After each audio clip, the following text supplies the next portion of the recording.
नमस्कार दोस्तों, कैसे हैं आप सब। दोस्तों, एप्पल ने iOS 16.2 को पब्लिक के लिए रिलीज कर दिया है और इस वीडियो में मैं आपके लिए लेकर आया हूं iOS 16.2 में आने वाले सारे मेजर चेंजेस की जानकारी।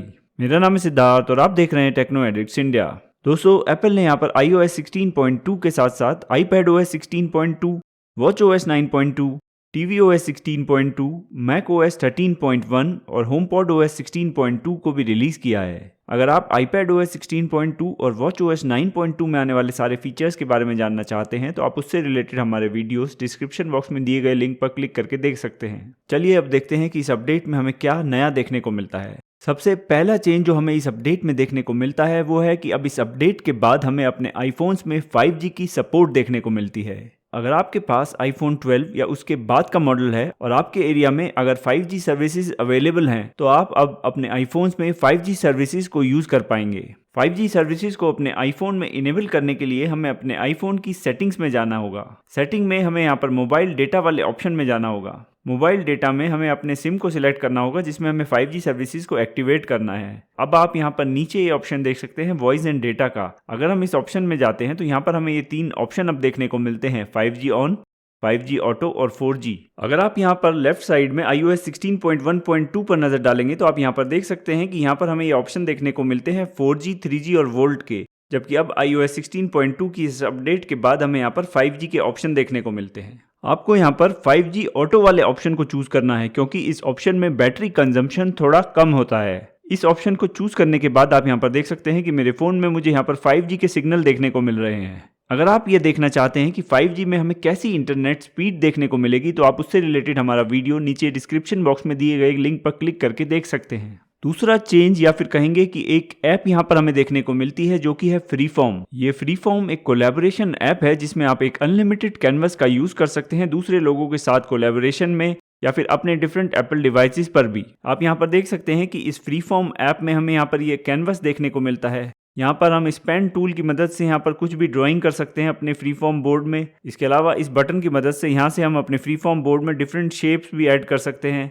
आप यहाँ पर ऊपर देख सकते हैं कि यहाँ पर हमें शेप्स देखने को मिलती हैं science, people, places, activities, transport, work और ऑर्नामेंट से रिलेटेड। इस बटन की मदद से हम अपने फ्रीफॉर्म बोर्ड में पोस्टेड नोट्स को भी ऐड कर सकते हैं। इसके अलावा यहाँ पर हम इस ऑप्शन पे चूज करके अपने फ्रीफॉर्म बोर्ड पे यहाँ पर टेक्स्ट बॉक्स को भी डाल सकते हैं और यहाँ पर इस ऑप्शन को चूज करके हम अपने फ्रीफॉर्म बोर्ड में फाइल्स को ऐड कर सकते हैं, लिंक्स को ऐड कर सकते हैं या फिर स्कैन करके किसी डॉक्यूमेंट को डाल सकते हैं या फिर डायरेक्टली अपने कैमरा से यहाँ पर फोटो लेके अपने फ्रीफॉर्म बोर्ड में डाल सकते हैं या फिर अपनी गैलरी से फोटोज या वीडियो को यहाँ पर अटैच कर सकते हैं। अगर आप इस फ्रीफॉर्म बोर्ड को अपने डिफरेंट एप्पल डिवाइसेस पर सिंक करना चाहते हैं तो आप अपने फोन की सेटिंग्स में जाइए और यहाँ पर अपने एप्पल आईडी सेटिंग्स में जाइए। एप्पल आईडी सेटिंग में आप iCloud सेटिंग्स में जाइए। iCloud सेटिंग में आप यहाँ पर देख सकते हैं ऐप यूजिंग iCloud वाला ऑप्शन। इसमें आप यहाँ पर शो ऑल वाले ऑप्शन में जाइए।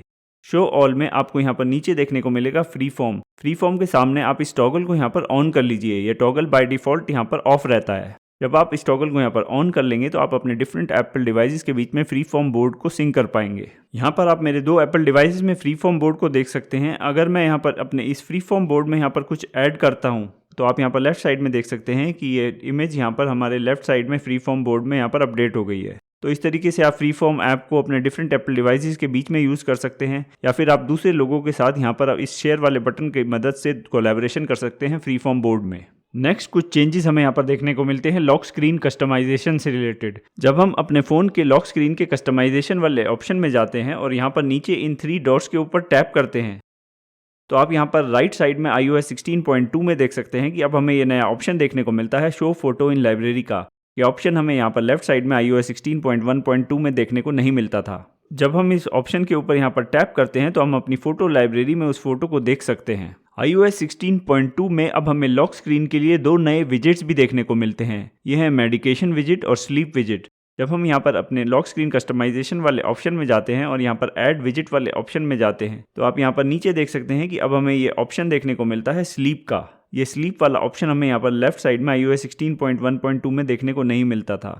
जब हम इस विजिट को यहाँ पर चूज करते हैं तो यहाँ पर हम अपने स्लीप डेटा को यहाँ पर डिफरेंट तरीके से देख सकते हैं स्लीप विजिट में। इसके अलावा यहाँ पर आप देख सकते हैं कि यहाँ पर हमें हेल्थ का ऑप्शन देखने को मिलता है, जो कि यहाँ पर लेफ्ट साइड में हमें iOS 16.1.2 में देखने को नहीं मिलता था। जब हम इस ऑप्शन के ऊपर यहाँ पर टैप करते हैं तो यहाँ पर हम अपने मेडिकेशन विजिट को भी देख सकते हैं। ये दोनों ही विजिट हमें यहाँ पर iOS 16.1.2 में देखने को नहीं मिलते थे। इसके अलावा अगर हम यहाँ पर स्टॉक्स विजिट में जाते हैं तो स्टॉक विजिट में यहाँ पर हमें ऑप्शन देखने को मिलता है वॉच लिस्ट का।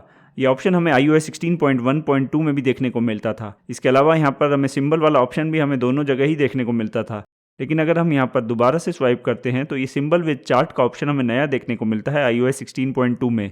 लेफ्ट साइड में आप iOS 16.1.2 में देख सकते हैं कि ये सिंबल विद चार्ट वाला ऑप्शन हमें देखने को नहीं मिलता था। तो ये कुछ चेंजेस हमें यहाँ पर लॉक स्क्रीन कस्टमाइजेशन से रिलेटेड देखने को मिलते हैं iOS 16.2 में। iOS 16.2 के साथ अब हमें एप्पल म्यूजिक की नई सर्विस देखने को मिलती है, जो कि है एप्पल म्यूजिक सिंग। एप्पल म्यूजिक सिंग एप्पल की एक नई कैरियोके सर्विस है, जिसमें हम किसी भी गाने के साथ उसके लिरिक्स को देखकर गाना गा सकते हैं। इस सर्विस की अच्छी बात यह है कि आप इसमें किसी भी गाने में वोकल्स की आवाज़ को कम कर सकते हैं और सिर्फ म्यूजिक के साथ लिरिक्स को देखकर उसके साथ गाना गा सकते हैं। जब हम यहाँ पर किसी गाने को प्ले करते हैं और उसके बाद नीचे इस लिरिक्स वाले ऑप्शन के ऊपर टैप करते हैं तो हमें यहाँ पर उस गाने के लिरिक्स देखने को मिल जाते हैं। अब हम जब उस गाने को यहाँ से प्ले करेंगे तो आप यहाँ पर देख सकते हैं कि गाने के लिरिक्स यहाँ पर गाने के साथ साथ मूव हो रहे हैं। साथ ही साइड में अब हमें ये माइक का बटन देखने को मिलता है। जब हम इस माइक वाले बटन के ऊपर प्रेस करते हैं तो यहाँ से हम इस स्लाइडर की मदद से इस गाने के वोकल्स को कम या ज़्यादा कर सकते हैं। इसी के साथ साथ हमें यहाँ पर डुएट मोड भी देखने को मिलता है एप्पल म्यूजिक सिंग में, जिसमें हमें दोनों सिंगर्स के लिरिक्स अलग अलग देखने को मिलते हैं।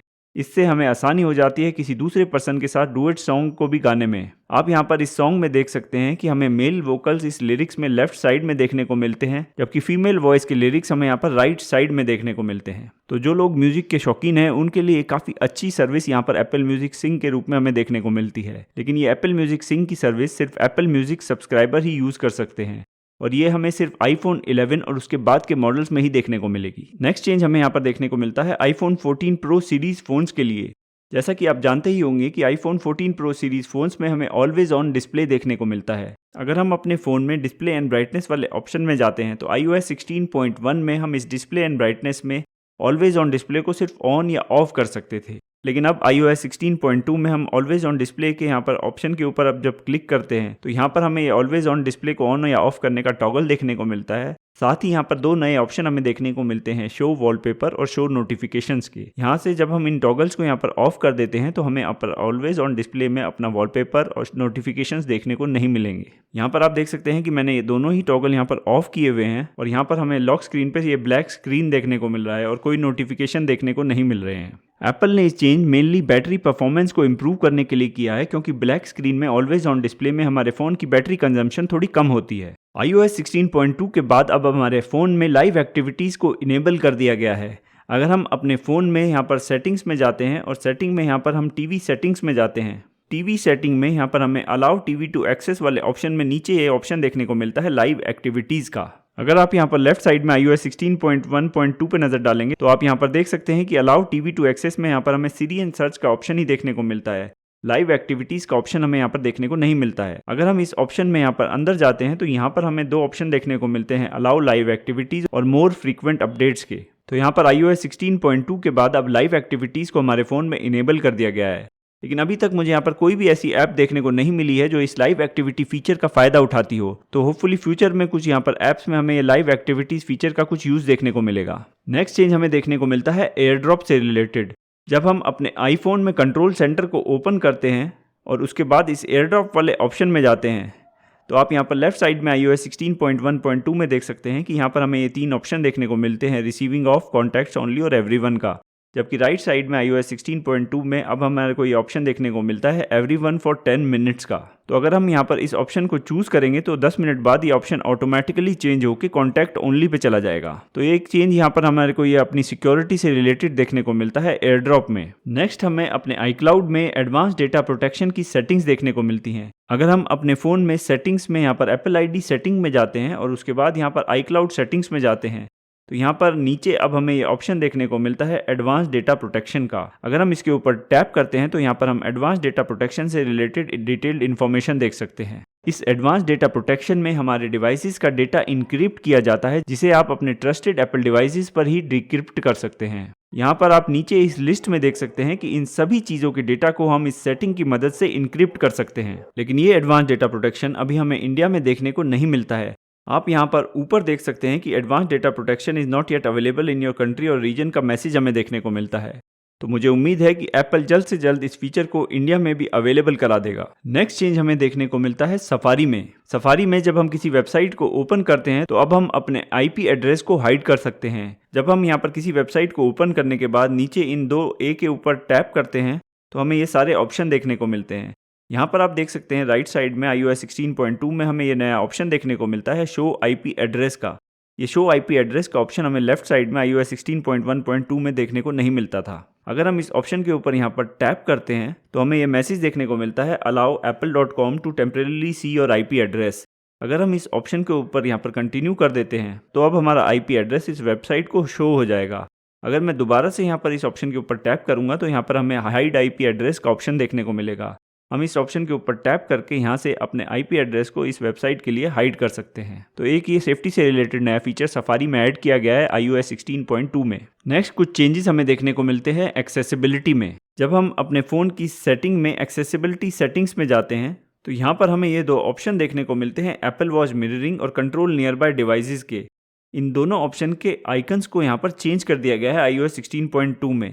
आप यहाँ पर ये देख सकते हैं कि कंट्रोल नियर बाय डिवाइसेस का आइकन यहाँ पर इस तरीके से कर दिया गया है, जबकि लेफ्ट साइड में iOS 16.1.2 में कंट्रोल नियर बाय डिवाइसेस का आइकन इस तरीके से देखने को मिलता था। इसी तरीके से एप्पल वॉच मिररिंग के आइकन को भी यहाँ पर 16.2 में चेंज कर दिया गया है। इसके अलावा अगर हम यहाँ पर एक्सेसिबिलिटी सेटिंग में नीचे यहाँ पर सीरी सेटिंग्स में जाते हैं तो यहाँ पर स्पोकन रिस्पॉन्सेज वाले इस सेक्शन में हमें यहाँ पर 3 ऑप्शन अब देखने को मिलते हैं। लेफ्ट साइड में आप देख सकते हैं कि यहाँ पर हमें iOS 16.1.2 में 2 ऑप्शन देखने को मिलते थे, ऑटोमेटिक और प्रेफर स्पोकन रिस्पॉन्सेज के, जबकि राइट साइड में अब यहाँ पर हमें ये ऑप्शन देखने को मिलता है प्रेफर साइलेंट रिस्पॉन्सेज का। नेक्स्ट चेंज हमें यहाँ पर देखने को मिलता है वेदर ऐप में। वेदर ऐप में अब हमें कुछ सिटीज में वेदर इन्फॉर्मेशन के अलावा न्यूज आर्टिकल्स भी देखने को मिलते हैं। नेक्स्ट चेंज हमें यहाँ पर देखने को मिलता है शॉर्टकट्स ऐप में। शॉर्टकट्स ऐप में जब यहाँ पर न्यू शॉर्टकट वाले ऑप्शन में हम जाते हैं और यहाँ पर सर्च करते हैं बैटरी लेवल, तो यहाँ पर आप देख सकते हैं कि यहाँ पर हमें ऑप्शन देखने को मिलता है गेट बैटरी स्टेटस का, जबकि iOS 16.1.2 में हमें ऑप्शन देखने को मिलता था गेट बैटरी लेवल का। अगर हम इस ऑप्शन के सामने इस आई बटन के ऊपर टैप करते हैं तो यहाँ पर भी हमें चेंज देखने को मिलता है। आप देख सकते हैं राइट साइड में iOS 16.2 में हमें काफ़ी सारी इन्फॉर्मेशन देखने को मिल रही है, जबकि लेफ्ट साइड में iOS 16.1.2 में हमें ज़्यादा इन्फॉर्मेशन देखने को नहीं मिल रही।